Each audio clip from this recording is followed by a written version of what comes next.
খুলনা প্রকৌশল ও প্রযুক্তি বিশ্ববিদ্যালয় কুয়েটের উপাচার্যের পদত্যাগ সহ 5 দফা দাবিতে বিশ্ববিদ্যালয়ের চিকিৎসা কেন্দ্রের সামনে অবস্থান নিয়েছেন শিক্ষার্থীরা।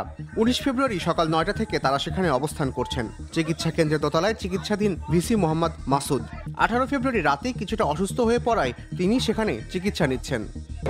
ভিসি, প্রভিসি এবং পরিচালক ছাত্র কল্যাণকে পদত্যাগ করা লাগে। এই 5 দাবি নিয়ে আমরা গতকাল রাত থেকে, ঠিক আছে, এখানে ভিসি স্যার এখানে আছেন চিকিৎসা কেন্দ্রে, তিনিও ওখানে তার রুমে আছেন। আমরা শিক্ষার্থী যারা আছি গতকাল রাত থেকে এখানে অবস্থান নিয়েছি। কুয়েটের 95% স্টুডেন্টেরও বেশি তারা চায় যে আপনি এখানে না থাকেন, যেহেতু আপনি দ্য মোস্ট সিনিয়র রিপ্রেজেন্টেটিভ এবং কুয়েটের 95% স্টুডেন্ট আপনাকে দেখতে চাচ্ছে না। এর থেকেও বেশি, 2 জনের কথা বাদ দিলাম, এর থেকেও বেশি মানুষজন ওনাকে এই পদে দেখতে চাচ্ছে না।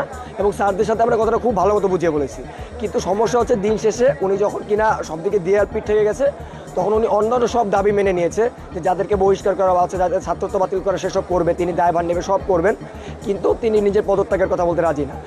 সকাল থেকেই কুয়েটের পরিবেশ কিছুটা থমথমে, তবে কুয়েটের বাইরের দোকানপাট খুলেছে।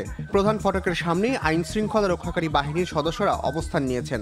সেনাবাহিনীকে টহল দিতে দেখা গেছে, শিক্ষার্থীদের কেউ কেউ হল ছাড়ছেন। সকাল থেকে পরিস্থিতি বেশ স্বাভাবিক, স্টুডেন্ট আর কেউ বাইরে আসেনি, তারা ভিতরে তাদের দাবি দেওয়া জানাচ্ছে। আর বাইরের যা দোকানপাট যেগুলো কালকে বন্ধ ছিল সবগুলো খুলে গিয়েছে এবং এখানে যান চলাচল স্বাভাবিক, পরিস্থিতি খুবই স্বাভাবিক। এবং আমাদের সতর্ক অবস্থান আছে, র্যাবের গাড়ি একটু ঘুরে গেছে, সেনাবাহিনীর গাড়িও টহলে আছে, আমার পুলিশ এখানে স্ট্যাটিক আছে, আমাদের 2টা গাড়ি অলওয়েজ মুভমেন্টে আছে।